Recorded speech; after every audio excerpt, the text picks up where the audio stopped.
Elvis got in trouble. Oh gosh. Okay, that. And we were walking yes. down the path, and all of a sudden we look up, and these guys were whistling, and we could see this unbelievable good-looking guy in this red shirt, black hair, and he's going, "Hey, hey, hey, what are you guys doing? You know, they want to come to our show?" Oh yeah. And we yeah. find out God, that it's was fun. Engelbert Humperdinck. I feel my temperature rise. So we go, and it was, you know, a good show and everything, and enjoyed it. And then we go backstage, and we're talking for a little bit, and we realized it was just, you know, More than we're the getting, show. yeah, we're getting a little more attention than we should be getting, which I was enjoying. And you said, we better go now. It's time to go. And why do we have to go? Your kisses lift me higher, like the sweet song of a choir, and you light my morning sky like a burning love. So as we're, I guess, going down the elevator, you're going, Elvis will kill me, you know? We couldn't stay there. I'm going, oh man, it was so much fun. You're going, no, Michelle, you couldn't stay there. Just a hunk of burning love. Just a hunk of burning love. Just a hunk of burning love. Just a hunk of burning love.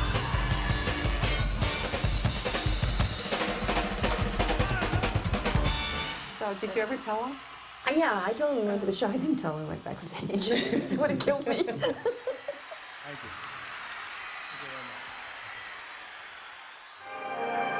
I must say you look absolutely wonderful. You really do. And I think your millions of fans are really going to get a kind of a kick seeing a different side of your personality tonight. Well, thank you, Mr. Allen. I'll hold your guitar here. It's not too often that I get to wear the suit and tails and all that stuff. But I think I have on something tonight that's not quite correct for evening wear. Not quite formal. What's that, Elvis? Blue suede shoes. Oh, yeah. What kind of clothes do you like the best? Well, on the streets, out in public, I like real conservative clothes. Something that's not too flashy. But on stage, I like them as flashy as you can get them. Yeah. Because on stage, your clothes play a very important part. One for the money, two for the show. Get ready now, go, can't go, but don't you never my blue suede. You can do anything, but they hold for my blue suede. He liked dressing up. He loved to dress up. He'd be in a three-piece suit, brocade vest, ruffled shirt, or just sometimes the pants, the shirt and the vest, but all the time dressed up. I don't think he never not looked cool. He had a thing about always looking good and always dressing, which I did not inherit from him. I'll tell you what I did the other day. I had a German-made Messerschmitt, a little car. And there's a guy there in town that has been wanting that Messerschmitt for the last year. He owns a clothing store, one of the top clothing stores in Memphis. So I went up there the other day and I told him, you let me pick out all the clothes in here that I want, you can have the car. So I was up there for about 2 hours and a half, and the store was a wreck when I left. He loved clothes from the time he started out. Actually, before he started out, he'd go to Beale Street in Memphis, and he would go into the black areas and loved their clothing much more so than a regular store. You know, he would wear a pink suit. He would wear, you know, pink shoes and a pink jacket and black pants. And it was a bit of flash in him, you know. He was very, very stylish. Elvis, there's quite an evidence of sartorial splendor. Does this indicate that the... what? What? The attire is not one that we're familiar to seeing. It was taken from a karate suit, just a regular karate type outfit. Are they coming to get me? Is that it? Elvis never did anything intentionally to say, I'm going to do this to change fashion, I'm going to start a new trend, I'm going to create an effect here. You know, Elvis did what he wanted to do. Put on your red dress, baby. All we're going out tonight. There was no lounging. Elvis was funny that way. You know, he never wore jeans. He always felt that he grew up poor and wore enough jeans, and when he made enough money, he didn't ever want to put a pair of jeans on again. In some ways, some of the clothes he wore was different. The way he wore his hair was quite different than what there was back then, you know. And he was criticized quite often about it, but it really didn't bother him. He didn't change it. He went on like he was anyway. There was a lot of mannerisms that Elvis had that he got from his father. You know, his father was a very, very handsome man. And I told my brother, I said, you know, everybody's trying to act like Elvis. Even his father, I said, I saw him walking. He has that same walk. He does the same thing with his hand. And my brother said, do you ever think that that may be where Elvis got it from? I liked all of his wardrobe. Before they put all of his clothing into archives, they were always in his room, and as of, a few years ago, we walked through that room, that closet. That's an amazing closet. All the genres of clothing from the, 50s, 60s, 70s. There wasn't one thing that I wouldn't want to wear, with the exception of the white jumpsuits. I don't think I'd get away with that. I got a feeling in my body. This will be our lucky day. He was the first one to start the jumpsuits. And I think that was a great style for him because it allowed him movement. He was free, from his jacket riding up or buckling up. He felt very comfortable with that and had hundreds of jumpsuits made. Oh my gosh, they weigh 50 pounds or 60, I guess some of them do. They're just tremendous. I don't know how he wore them and did the things that he did. I hope this suit don't tear up, baby. And then I found actually the belt. I went to New York and I found the prototype to the big belt that he would wear, and Bill Ballou took that, and from that created all the hundreds of belts that matched the suit.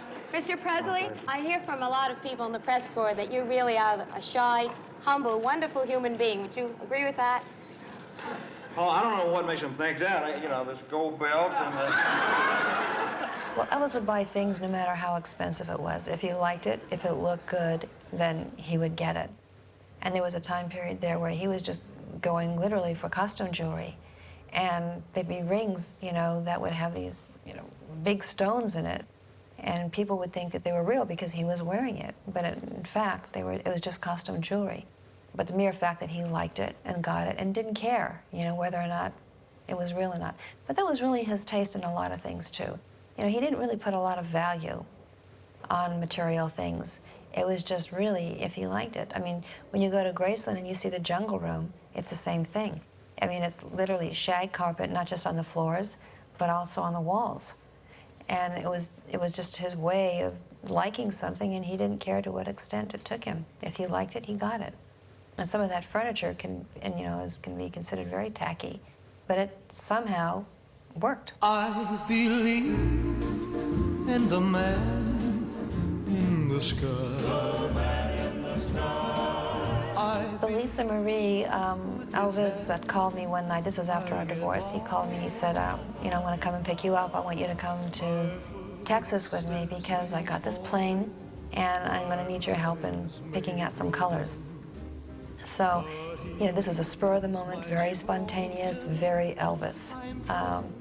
Even if I was doing something, he'd ask me to drop whatever it is because it was more important that he was coming there and this was something that had to be taken care of and this is priority.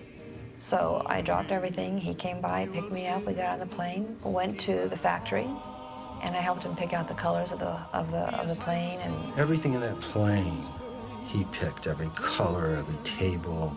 Elvis would take his Polaroid camera and take shots, and then he would get materials, and he said, yeah, I would like the green leather here and the conference table here.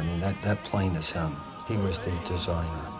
He was a designer, yeah. Well, he should be. He bought it. I believe in the man in the sky. Man in the sky.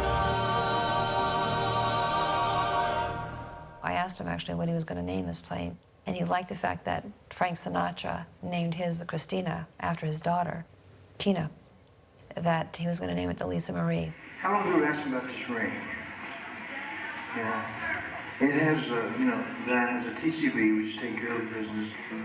One time we were leaving from Los Angeles going back to Memphis, and we're sitting in the plane and Elvis says that he wants to draw up something for a logo that he wanted to give all the guys. And he wanted it to be something like taking care of business. And all of a sudden a lightning bolt comes across, the skies. And he said, a lightning bolt, that's what I want, let's put a lightning bolt down. So I drew a lightning bolt. And then he said, I want it to be TCB, taking care of business. So we were positioning you know, the TCB in different places, you know, on the top of the bolt, in the middle of the bolt, you know, the bolt coming down, and then all of a sudden in the middle TCB, and then the rest of the bolt. And we're doing all these little designs, and finally I put it in the very top, and then had the lightning bolt coming from the bottom, and he goes, that's it, that's what I want. Won't you wear my ring up around your neck? He was so excited, you know, he wanted to have it made, you know, soon. As normal, most things with Elvis happen at nighttime. And I get a call on the intercom. Jerry, come over to our bedroom. I want to show you something. So I said, okay. I go over there, and it's Elvis and Priscilla standing there. And